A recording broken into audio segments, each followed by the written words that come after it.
The Bodleian Library is one of the oldest and greatest research libraries in the world. We celebrated our 700th anniversary just a few years ago, and we've been building an extraordinary collection of printed, digital and manuscript and archival materials. We've been assembling a whole array of scholarly services to support the research community, and we have a fantastic staff of experts and specialists on all of the subjects that are represented in our collection. So I like to think of the Bodleian Library as one of the great institutions in the research landscape of the world, not just of the United Kingdom. Gale's a publisher that's focused on the researcher. And by researcher, I mean researchers of all abilities. It could be the student researcher, could be the postdoctoral faculty researcher. If you've got a research question, Gale provides the resources that let you answer those questions. The Bodleian has been building its Visiting Fellows programme since 2006, when we started off with just one fellowship. And we now have over 40 each year. And a few years ago, we decided that the time was right to move more into the digital scholarship field.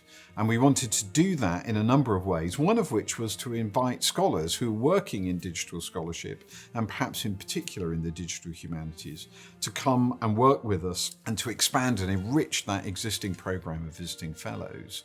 And I just happened to be having a meeting with Terry Robinson of Gale, and I just thought, well, I'm going to try it on Terry. Let's see, nothing to lose. Gale's been partnering with Oxford for a long time.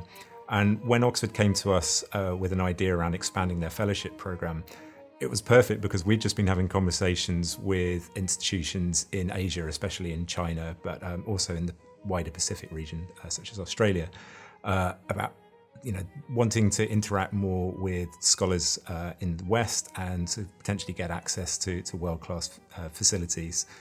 Oxford is the obvious home for world-class research, so the opportunity was just perfectly timed. So the reason why we decided to invest in the fellowships was to ensure that there was a greater representation of DH research, particularly within the Asia-Pacific region, which in the past has been underrepresented and underfunded.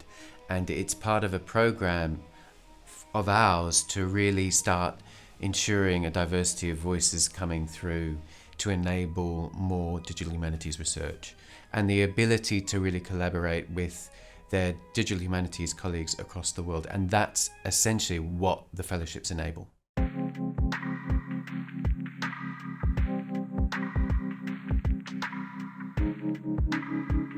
I'm Paul Chen from Nanking University in China. I'm an assistant professor. My research primarily focuses on the book history in the early modern China and the cultural exchange between China and Europe. We know Oxford is a famous university. It has a lot of books, database, this kind of things. So when I heard this fellowship, I just didn't hesitate to apply for it. My name's Mark Byron and I teach in the English department at the University of Sydney in Australia. I'm part of an international team working on a big project, the Samuel Beckett Digital Manuscript Project.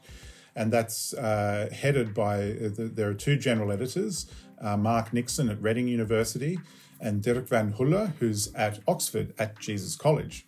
And as soon as he heard about it, he contacted me and said, Mark, you should apply because it's for Asia Pacific scholars and your work fits precisely the remit of the fellowship, and we can work together for 3 months whilst you're over here in Oxford. If you come to Oxford, to the Bodleian, as one of the Gale DH Fellows, you'll be part of an interdisciplinary research community here at the heart of the Bodleian Libraries. And there are various other centres and initiatives that engage with digital humanities, from both the humanities division, from individual faculties and departments, and indeed in colleges like Jesus College, where they're developing an extraordinary digital humanities hub.